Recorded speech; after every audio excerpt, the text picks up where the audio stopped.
Assalamualaikum warahmatullahi wabarakatuh. Perkenalkan, nama saya adalah Pika Jalsabi. Saya perwakilan dari kelompok 6 akan menjelaskan tentang standar audit internasional. Langsung saja ke pengertian audit. Pengertian audit menurut A Statement of Basic Auditing, konsep atau yang disingkat ASOBAK, menyatakan audit merupakan sebuah proses sistematis untuk mendapatkan dan mengevaluasi bukti kejadian ekonomi secara objektif mengenai kebijakan secara aktivitas ekonomi untuk menyatakan tingkat kecocokan atau kesesuaian antara penyesuaian dengan kriteria yang telah ditetapkan dan menyampaikan hasilnya kepada pihak yang berkepentingan. Menurut PSAK 2006, audit adalah suatu proses sistematis yang secara objektif memperoleh serta mengevaluasi bukti mengenai asersi tentang aktivitas ekonomi untuk lebih meyakinkan tingkat keterkaitan hubungan antara asersi atau pernyataan dengan kenyataan kriteria yang sudah ditetapkan dan menyampaikan hasilnya kepada pihak yang memiliki kepentingan. Di sini ada jenis-jenis audit.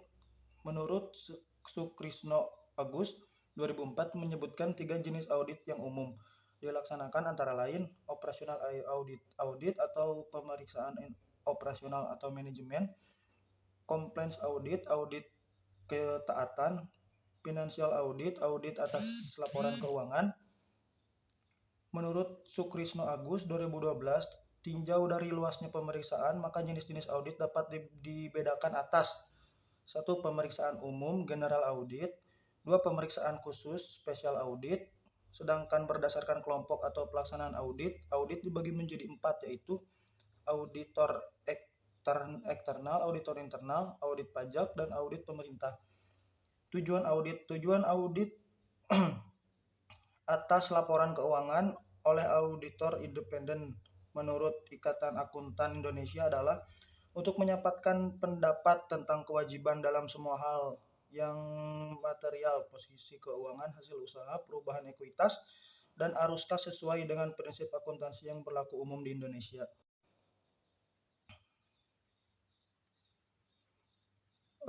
Terus pengertian auditor merupakan profesi seorang yang berfokus kepada kegiatan auditing. Auditor bisa bekerja untuk mengaudit berbagai laporan yang berkaitan dengan keuangan dari suatu lembaga, instansi, atau perusahaan. Pemeriksaan atas kejujuran suatu laporan keuangan merupakan tanggung jawab seorang auditor. Dan auditor juga harus memeriksa apakah setiap laporan tersebut telah sesuai dengan prinsip-prinsip akuntansi atau tidak. Terus di sini ada tugas audit. Tugas audit adapun sebagai tugas setiap auditor menurut The Accounting Practice Community adalah sebagai berikut. Yang pertama, merencanakan, mengendalikan dan mencatat setiap pekerjaan. Yang kedua, memahami sistem akuntansi.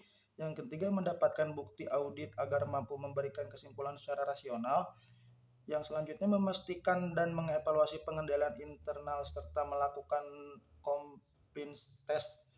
Selanjutnya, meninjau ulang laporan keuangan yang relevan. Terus ada jenis-jenis auditor. Yang pertama, auditor internal, auditor pemerintah. Selanjutnya, auditor forensik, auditor pajak. Selanjutnya ada kode etik auditor, yaitu etika profesi auditor yang dibuat untuk mengatur proses kerja auditor dan menjaga profesionalisme seorang auditor. Etika profesi ini dibuat juga untuk melindungi para klien agar kerahasiaan data mereka tetap aman dan tidak terjadi kebocoran. Berikut kode etik auditor yang perlu diterapkan. Yang pertama, integritas adalah mutu, sifat, atau keadaan yang menunjukkan kesatuan yang utuh sehingga memiliki potensi dan kemampuan yang memancarkan kewibawaan dan kejujuran. Yang kedua, objektivitas adalah sikap jujur yang tidak dipengaruhi pendapat dan pertimbangan pribadi atau golongan dalam mengambil putusan atau tindakan. Yang ketiga, kerahasiaan adalah sifat sesuatu yang dipercayakan kepada seseorang agar tidak diceritakan kepada orang lain yang tidak berwenang mengetahuinya. Yang keempat, kompetensi adalah kemampuan dan karakteristik yang dimiliki oleh seseorang berupa pengetahuan, keterampilan, dan sikap perilaku yang diperlukan dalam pelaksanaan tugas jabatannya. Yang kelima, akuntabel adalah kemampuan untuk menyampaikan pertanggungjawaban atau untuk menjawab dan menerangkan kinerja dan tindakan seseorang kepada pihak yang memiliki hak atau berkewenangan untuk meminta keterangan atau pertanggungjawaban. Yang terakhir adalah profesional, merupakan ciri, mutu, dan kualitas suatu profesi atau orang yang profesional di mana memerlukan kepandaian khusus untuk menjalankannya. Yang selanjutnya ada pengertian standar audit internasional. Apa itu standar audit internasional? Atau bisa disebut International Standard on Auditing atau ISA, adalah suatu standar kompetensi bagi profesional yang bekerja di bidang auditing. ISA diterbitkan oleh International Auditing and Assurance Standard Board atau disingkat IAASB melalui International Federation of Accountants atau IFAC atau IFAC pada tahun 2009. Dalam aktanya ditulis International Standard on Auditing atau ISA are professional standard that deal with independent auditor responsibilities when conducting and auditing of financial statement. ISA contain objective and requirement together with application and other explanatory material. The auditor is required to have an understanding of the entire text of an ISA, including its application and other explanatory material, to understand its objective and to apply its requirement properly. Atau lebih jelasnya, auditor diharuskan untuk mengerti ISA, termasuk penerapannya dan isi materinya serta tujuannya. Nah, yang selanjutnya ada jenis-jenis standar auditing internasional. Jenis-jenis standar auditing internasional antara lain adalah yang pertama, competence atau suatu hal yang mengharuskan keahlian. Yang kedua, independence atau tidak terpengaruh.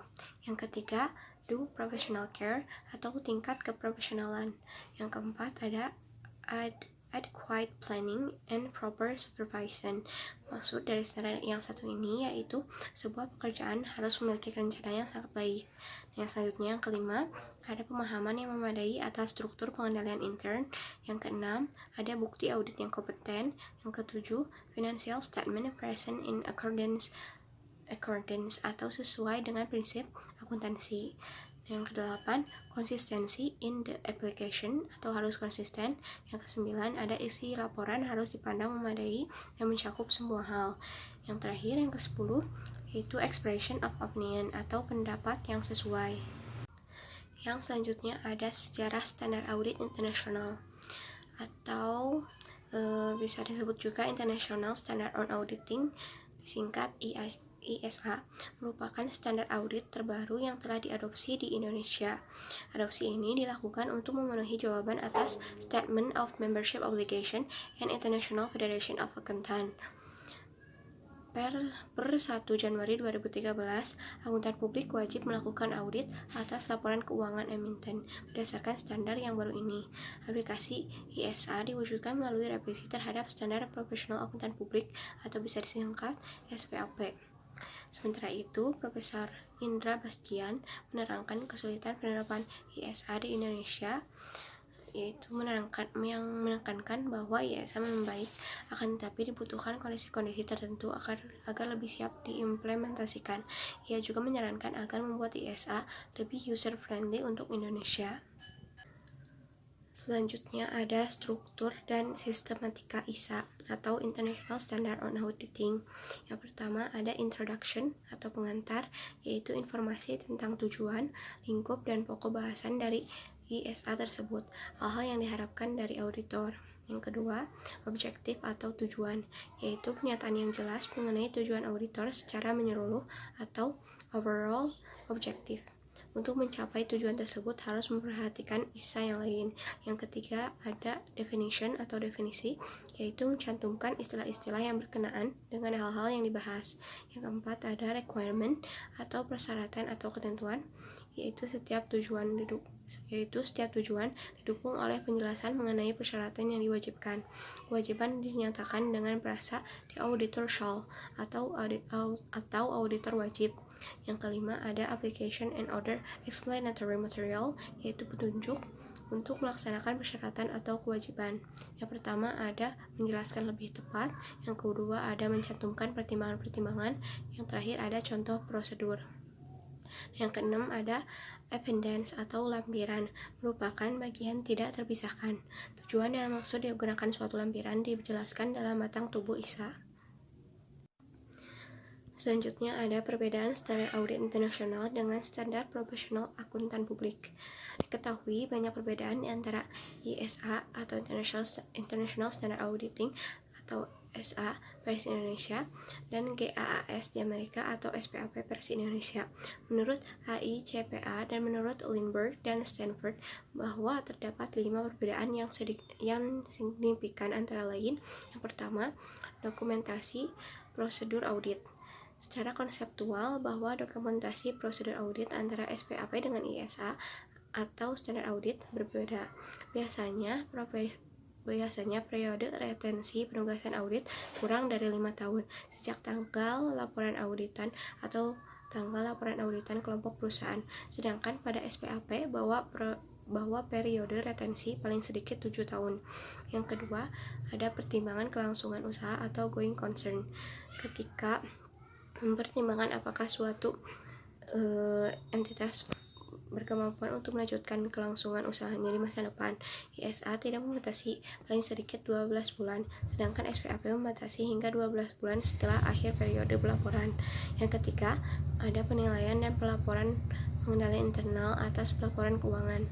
Menurut ISA bahwa penilaian dan pelaporan pengendalian internal tidak ada kaitannya dengan efektivitas pengendalian internal klien yang diaudit, akan tetapi lebih menekankan kepada relevansinya, di mana hal tersebut terlihat pada laporan auditornya. Sedangkan SPAP mengkaitkan penilaian dan pelaporan pengendalian internal dengan efektivitasnya.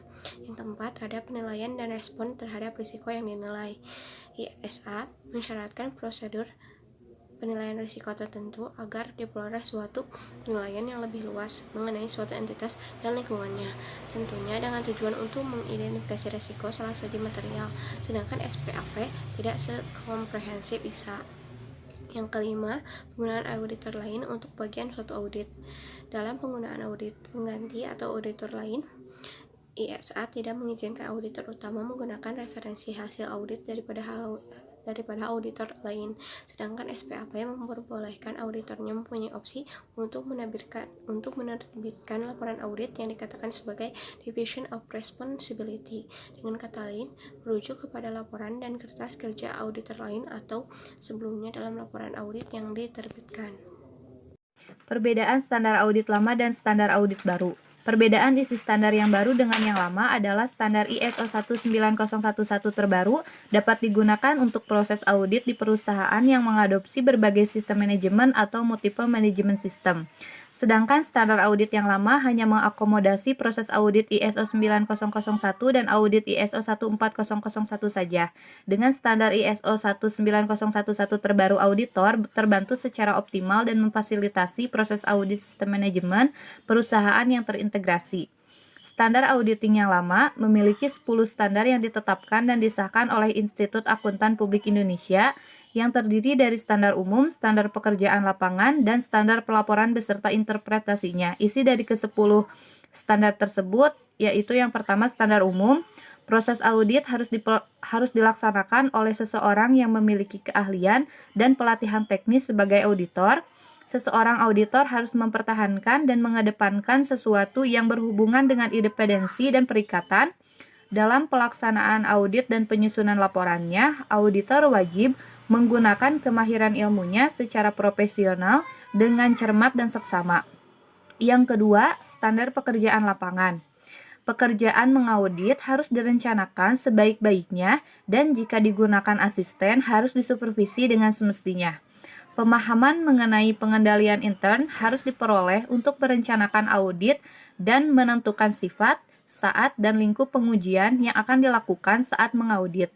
Bukti audit kompeten yang cukup harus diperoleh melalui inspeksi, pengamatan, permintaan, keterangan, dan konfirmasi sebagai dasar untuk menyatakan pendapat atas laporan keuangan yang diaudit. Yang terakhir yaitu standar pelaporan. Laporan auditor harus menyatakan apakah laporan keuangan telah disusun sesuai dengan prinsip akuntansi di Indonesia yang berlaku umum. Laporan auditor harus menunjukkan jika ada ketidakkonsistenan penerapan prinsip akuntansi dalam penyusunan laporan keuangan periode berjalan dibandingkan dengan penerapan prinsip akuntansi tersebut dalam periode sebelumnya. Pengungkapan informatif dalam laporan keuangan harus dipandang memadai kecuali dinyatakan lain dalam laporan auditor. Laporan auditor harus memuat suatu pernyataan pendapat mengenai laporan keuangan secara keseluruhan atau suatu asersi bahwa pernyataan demikian tidak dapat diberikan. Jika pendapat secara keseluruhan tidak dapat diberikan, maka alasannya harus dinyatakan. Sedangkan standar audit yang baru memiliki standar-standar sebagai berikut. Yang pertama, prinsip umum dan tanggung jawab SA 200, tujuan keseluruhan auditor independen dan pelaksanaan suatu audit berdasarkan standar audit. SA 210, persetujuan atas syarat-syarat perikatan audit. SA 220, pengendalian mutu untuk audit atas laporan keuangan. SA 230, dokumentasi audit kesimpulan tersebut. SA 240, tanggung jawab auditor terkait dengan kecurangan dalam suatu audit atas laporan keuangan. SA 260, komunikasi dengan pihak yang bertanggung jawab atas tata kelola. SA 265, pengkomunikasian defisiensi dalam pengendalian internal kepada pihak yang bertanggung jawab atas tata kelola dan manajemen. 2. Penilaian risiko dan responsi terhadap risiko yang dinilai. SA 300, perencanaan audit atas laporan keuangan. SA 315, pengidentifikasian dan penilaian risiko salah saji material melalui pemahaman atas entitas dan lingkungannya. SA 320, materialitas dalam tahap perencanaan dan pelaksanaan audit. SA 330, respon auditor terhadap risiko yang dinilai. SA 402, pertimbangan audit yang terkait dengan entitas yang menggunakan organisasi jasa. SA 450, pengevaluasian atas kesalahan penyajian yang diidentifikasi selama audit. 3. Bukti audit. SA 500, bukti audit. SA 501, bukti audit pertimbangan spesifik atas unsur pilihan. SA 505, konfirmasi eksternal. SA 510, perikatan audit tahun pertama saldo awal. SA 520, prosedur analitis. SA 530, sampling audit. SA 540, audit atas estimasi akuntansi termasuk estimasi akuntansi nilai wajar dan pengungkapan yang bersangkutan. SA 550, pihak berelasi. SA 560, peristiwa kemudian. SA 570, kelangsungan usaha. SA 8 reklamasi tertulis. 4. Penggunaan hasil pekerjaan pihak lain. SA 600, pertimbangan khusus audit atas laporan keuangan grup. SA 610, penggunaan pekerjaan auditor internal. SA 620, penggunaan pekerja seorang pakar auditor. Yang kelima, kesimpulan audit dan pelaporan. SA 700, perumusan opini dan pelaporan atas laporan keuangan. SA 705, modifikasi terhadap opini dalam laporan keuangan. SA 706, paragraf penekanan suatu hal dan paragraf hal lain dalam laporan auditor independen. SA 720, tanggung jawab auditor atas informasi lain dalam dokumen yang berisi laporan keuangan auditan. Saya akan melanjutkan presentasi dari Siva Aulia, yakni dari slide ke-22 sampai 27. Proyek Standar Audit Internasional di Indonesia. Istilah proyek ISA, International Standard of Auditing, digunakan untuk menggambarkan semua kegiatan dalam mempersiapkan pengadopsi International Standard of Auditing. Istilah proyek ini digunakan untuk kegiatan ke arah konvergensi dengan IFRS, International Financial Reporting Standard, cakupan ISA lebih terbatas pada kantor akuntan publik KAP dan para praktisinya, partner dan staf pada KAP. Dari sisi organisasi profesional IAPI, Institut Akuntan Publik Indonesia dan Dewan Standar Profesi yang memainkan peran besar dalam berbagai ISA, lembaga internasional yang mencetuskan mendorong gagasan mengenai ISA, dan IRFS adalah IFAK. Dan afiliasinya di samping itu ada lembaga-lembaga internasional lain ikut mendorong dan mempromosikan produk-produk IFAK. Melalui kewenangan mereka, Bank Dunia dan IMF memonitor kemajuan negara-negara yang mengimplementasikan IFRS dan ISA. Anggota Indonesia IFAK diwakili oleh Ikatan Akuntan Indonesia. Sebagai anggota IFAK, Indonesia memiliki kewajiban yang dituangkan dalam SMO (Statement of Membership Obligation). SMO diterbitkan IFAK Board pada bulan April 2004. Kewajiban anggota IFAK disebut Statement of Membership Obligation SMO, yang isinya antara lain adalah yakni SMO 1 membuat dan mempublikasikan standar pengendalian mutu dan petunjuk bagi KAP. Kedua, berkenaan dengan standar pendidikan bagi akuntan profesional. SMO 3 berkenaan dengan standar pengendalian mutu, auditing, dana asuransi untuk anggota YAPI. SMO keempat berkenaan dengan kode etik. SMO kelima berkenaan dengan IPSAS. SMO keenam berkenaan dengan investigasi dan penjatuhan sanksi dalam pelanggaran perilaku. SMO 7 berkenaan dengan IFRS. IFAK International Federation of Accountant mengelompokkan negara-negara melaksanakan ISA ke dalam kategori, yakni kategori required, kategori ISA, kategori National Standard of ISA, dan kategori lain-lain. Pengalaman penerapan ISA di negara lain.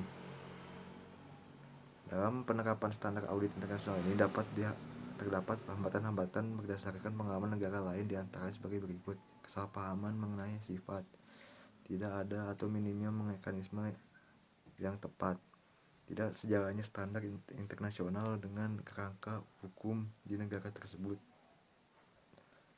tidak tepatnya lingkup penerapan standar internasional, tidak dapat diamatinya kepatuhan, dan sebagainya. Pengalaman KAP menghadapi ISA. Audit umum atas semua laporan keuangan yang ada di Indonesia dilakukan oleh akuntan publik dalam suatu badan usaha kantor akuntan publik, kecuali organisasi milik pemerintah. Selain melakukan audit atas laporan keuangan, KAP juga memberikan jasa lain seperti jasa konsultasi, jasa akuntansi, dan jasa perpajakan menurut Undang-Undang Nomor 5 Tahun 2011. Dari harmonisasi menuju konvergensi. Dalam berbagai forum yang ada kaitannya dengan kegiatan akuntansi internasional seperti IFRS, kita sering mendengarkan kedua istilah itu, yakni harmonisasi dan konvergensi. Secara sederhana, harmonisasi adalah upaya menyelenggarakan standar akuntansi, pengauditan, dan lain-lain yang beraneka ragam. Institut Akuntan Publik Indonesia (IAPI) memutuskan untuk mengadopsi secara penuh International Standard of Auditing untuk menggantikan standar profesional akuntan publik mulai tanggal 1 Januari 2013. 5 hal yang berbeda secara fundamental dibandingkan standar lama Tuan Kota 2012. Penekanan pada audit berbasis risiko, perubahan dari rules based ke prinsip based, berpaling ke modal matematis, menekan pada kearifan profesional, melibatkan peran tools charged with governance. Wassalamualaikum warahmatullahi wabarakatuh.